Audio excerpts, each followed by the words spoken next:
Global maritime trade will plunge by 4.1% this year due to the unprecedented disruption caused by the COVID-19 pandemic, according to UNCTAD's flagship Review of Maritime Transport published on 12 November. Now, such a decline has ramifications for the global economy because around 80% of the goods traded internationally is carried by sea. Today, we're unpacking the pandemic's impact on maritime transport and what the new normal could look like for the industry with Jan Hoffman, Chief of UNCTAD's Trade Logistics Branch. Before we get into the details of UNCTAD's analysis, could you briefly explain what we're talking about when we say maritime trade and maritime transport? Yeah, maritime trade, that is 80% of the volume of all international trade. Whether you put fuel in your car or eat a meal in a restaurant or buy a new smartphone, there's a very high likelihood that this good you consume traveled on a ship. So in 2019, there were 11 billion tons of seaborne trade. That's from our review. That's, I calculated just for you, 1,450 kilogram per year for every human on Earth, children, adults, developing countries, 1,450 kilo for each one of us.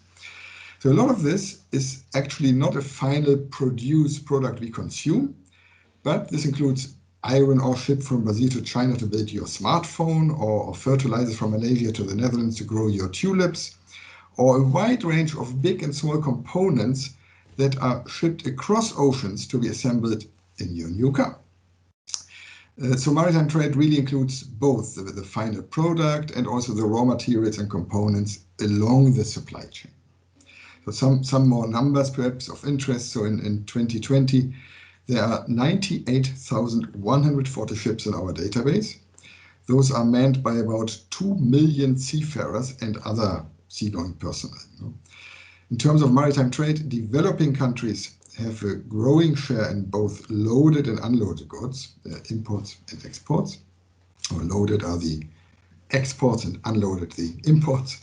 So more than 2/3 of the seaborne trade are developing countries' imports. Now, this includes consumer goods, but also that are then used to produce manufactured goods for export. So that's all a bit of it, some data, some linking it to what you think when we speak about maritime trade and its transport, maritime transport. Thanks, Jan, for the explanation and the very concrete examples. So now, UNCTAD estimates that global maritime trade will decline by 4.1% this year, primarily due to the effects of the pandemic. Now, how is originally a health crisis affecting maritime trade? Yes, correct. For 2020, we project a decline of about 4.1%. And for next year, depending very much on how the pandemic and growth develops, a certain rebound of perhaps plus 4.8, 4.9%. It's a range. The impact of the COVID-19 pandemic on maritime transport is really threefold. So first, the numbers, there's the impact on demand. There's less consumption, less production, so there's less demand to ship the goods and use our ports. But this negative impact is actually not quite as bad as it was, for example, the financial crisis, 2008, 2009, as most of the decline in economic activities this time is in services and domestic activities. So seaborne trade did not decline quite as much as one could have expected from past experience. But yes, the decline we expect it's quite significant. The second impact of COVID-19 on shipping is the direct impact on the operations of ships and ports. Like any business, many factories had to close, restaurants, hairdressers all have to close. So ports and ships actually kept running. They kept moving goods. So ports and ships had to adjust to protect their workers, population from the pandemic. And on the ships, in particular the seafarers, the people working in ships, they have been hit quite hard. So there's currently an ongoing crewing crisis. That's how we call it, the crisis of the crews, the people who work on ships. That has left many seafarers stuck on the ships without possibilities to go home to their families. By the same token, seafarers that were on leave when the crisis hit, they are now stuck at home with their families who may or may not be happy to have the husbands and wives at home. They are unemployed and cannot go back to their ships. So we at UNCTAD, as we speak, we're actually collaborating with some member states of the UN. That's an initiative led by Indonesia towards a resolution of the UN General Assembly that supports that seafarers are declared key workers and thus given preferential access and permits to travel, allow for the crew changes. So that's a second impact. The first one was on the demand. Second is really on the operations of the ports and the ships. And then there's a third impact, more positive, more long-term, which is that there are now reforms taking place in the ports, in the customs, in the shipping companies, private sector, public sector, that promote further digitalization, modernization, reforms, automation. There are many measures that we have promoted for many years, including programs at UNCTAD, ASICUDA, Trade Information Portals, Port Reform Program, all types of digitalization, automation. So these are promoted and move forward more than before the crisis. And that is something which, like for the medium or long term, could actually make us optimistic in the sense that,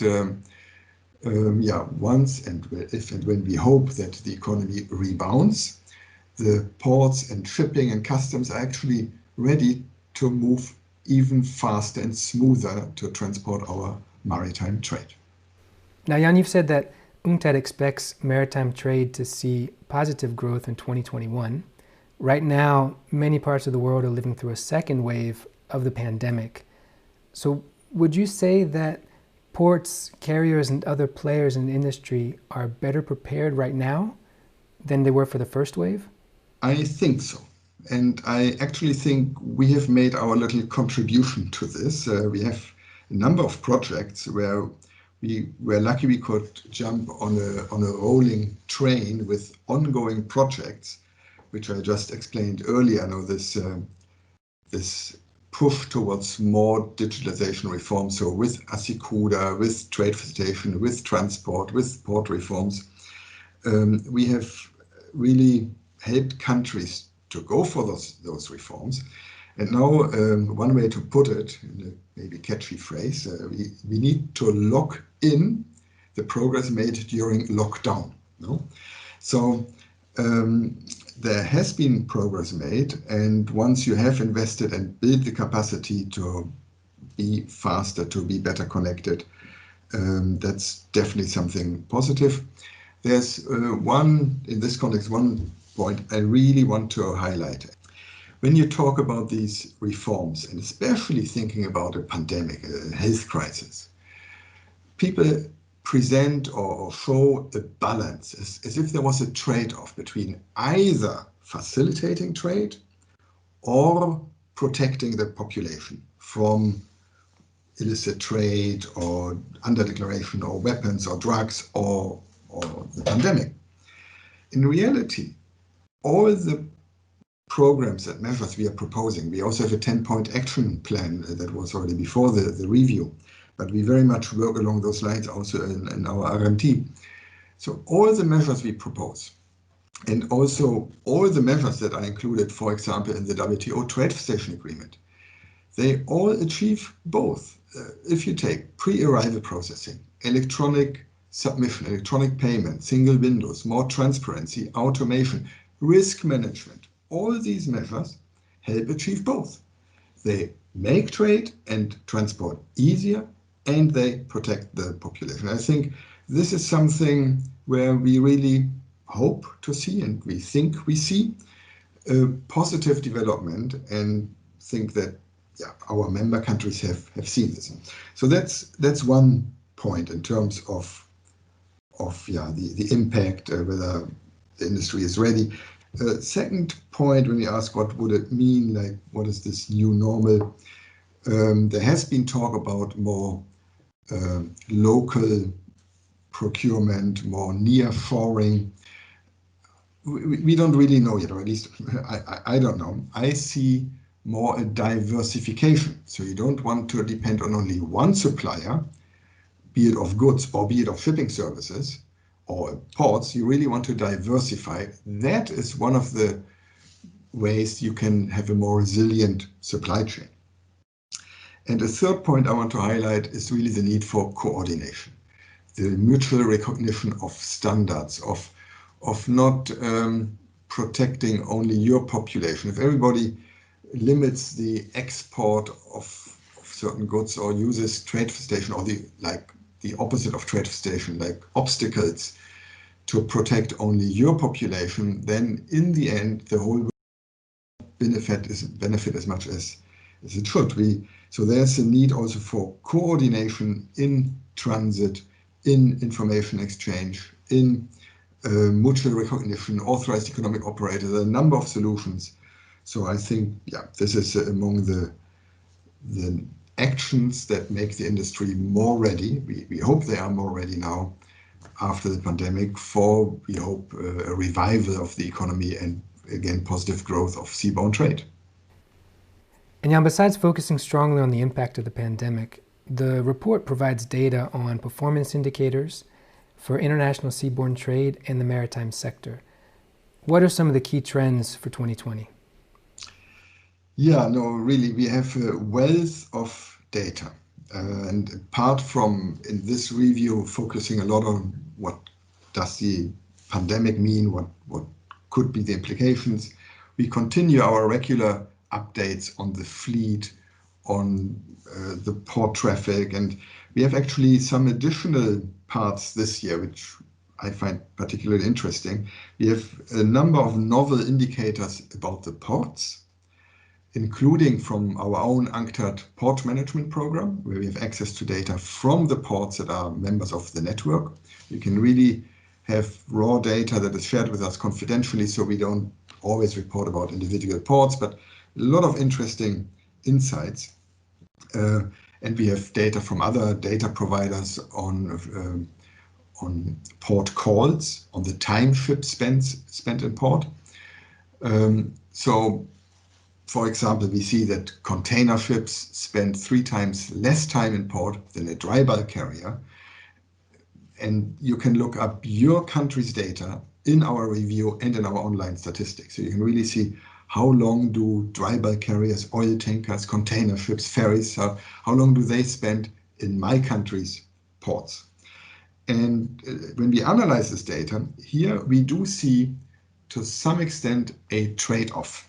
You remember earlier I did not like the trade-off between either I facilitate trade or I protect my population. Here we have a trade-off between, on the one hand, I want economies of scale. I do see that if there are more port calls, if there are bigger ships, there are more containers loaded, unloaded in one port call, all this is positively correlated with performance. On the other hand, if I have bigger ships, this also means I tend to have fewer companies in the market. I tend to have less frequency, and I tend to have less competition, less choice for the shipper. So here, the smaller countries, and we have a special section also on SIDS, the small island developing states, they are really not benefiting from some of these trends, from these growing ship sizes, the alliances among shipping lines, the consolidation. They are stuck in a vicious circle at times where you don't have the volume, so ships don't come too often, and if they don't come too often, you're not very competitive, and if you're not competitive, you don't export and import that much. So our hard data on shipping connectivity shows that the SIDS, most of the SIDS are really stuck and are not advancing with their shipping connectivity, whereas the global average and the majority of countries, they do advance. So we monitor and observe the connectivity divide. So all this is from a number of different data sets, very fascinating, I find, on ports, time in port, frequency, connectivity, and so on. Then there's one other data set still under KPIs, as you asked, which is also novel, new in this year's review, which covers the issue of decarbonization. It's the CO2 emissions of ships. So with data that comes from AIS, from satellite data, you can actually assign how much CO2 was emitted from any individual ship at any point in time. It depends on its speed, on the technology, on fuels, many aspects. But like this, we can actually assign emissions to countries. So you can say which countries, for example, by flag state, is emitting more CO2 and which one is emitting less CO2. And I think this is one contribution to the whole discussion about the decarbonization of maritime transport, because at some point in time, as the listener certainly have heard, the International Maritime Organization, the IMO, has very clear targets about reducing emissions from shipping. And we collaborate with the IMO on a number of projects, and we also want to support this, for example, with this type of statistics data that we have in the review. And we want to expand further to really know what makes, what leads to some countries emitting more than others. And then, of course, the next step would be what can be done to reduce those emissions also from shipping. Thanks. Thanks. So UNCTAD has just published its review of maritime transport 2020, and we've been discussing how the COVID-19 pandemic has impacted maritime trade and the maritime transport industry with Jan Hoffman, Chief of UNCTAD's Trade Logistics Branch.